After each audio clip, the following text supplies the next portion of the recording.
Welcome back to the My Pro Golfer channel. Today we've got a special short game series for you that explains why it's important to know how to hook your chips for success, just like Bryson DeChambeau.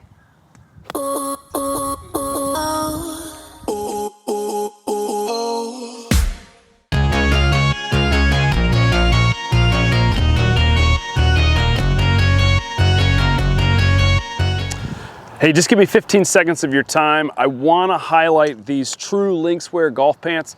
They're one of our partners on our website, and they have got great materials and different options from shoes to pants to shorts to shirts to hats to head covers. They're all about enjoying the walk.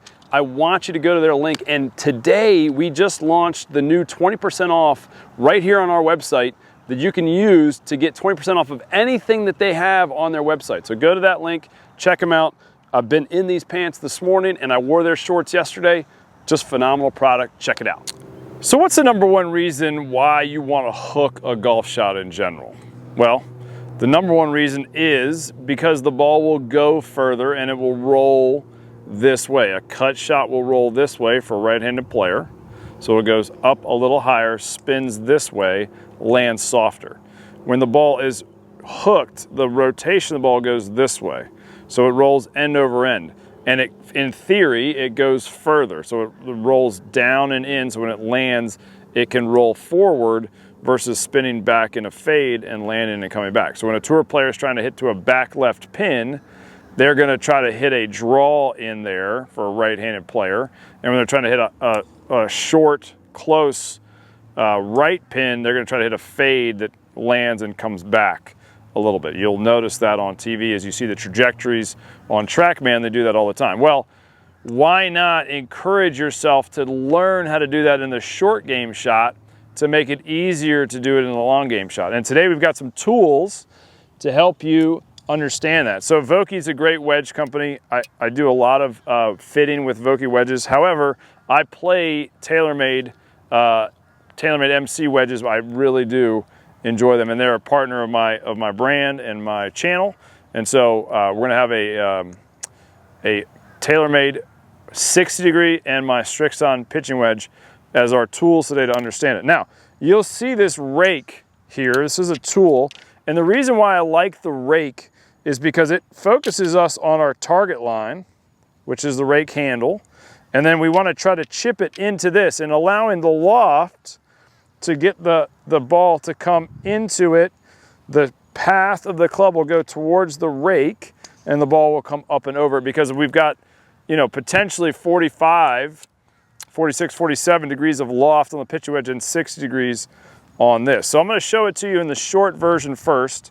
And I always like to draw some lines. So I'm going to put the ball on these two target lines. Scotty Scheffler kind of uses the line straight away because I want to know what the feet are doing and I want to know what the path is doing with my club. So if you've got things down on the line, then you can really set your body to that line and kind of see the club go this way. So if I'm trying to hit a chip shot that's going to cut, I'm going to go across these lines this way and I can see that very visually.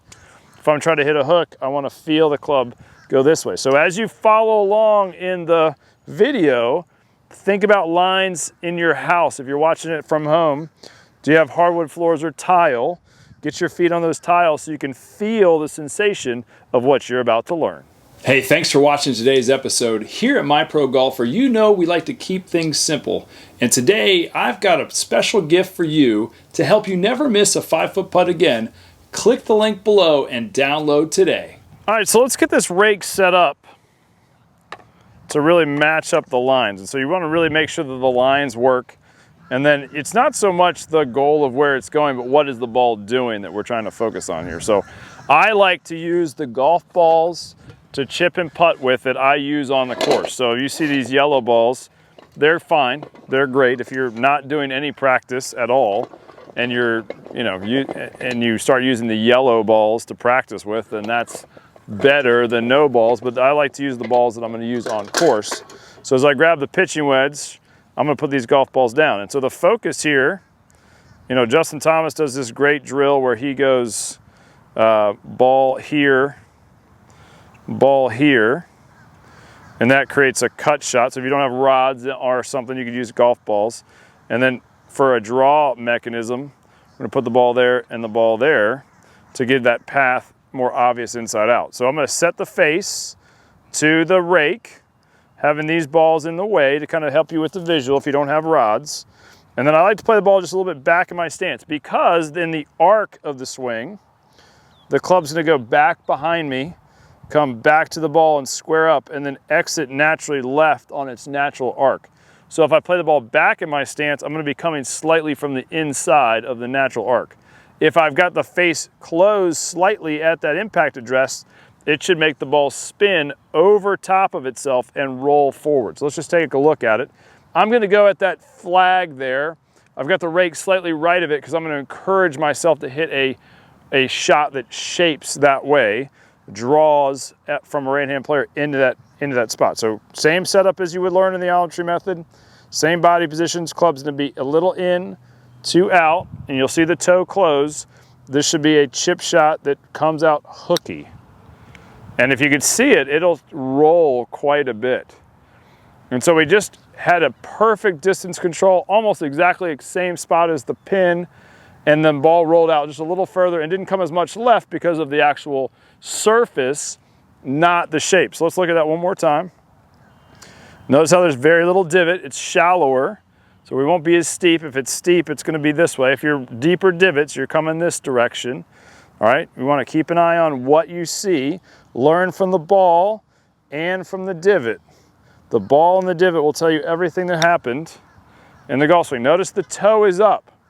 So it's curving the ball, it's spinning the ball. This is only on the face of the golf ball. The golf ball is only on the face of the club for 0.0003 seconds. You don't have much time to tell it what to do, so the system better be accurate and ready to go. So we're gonna do one more here for you. And we're gonna get that club back in the stance, lean that shaft. Should look like this to you.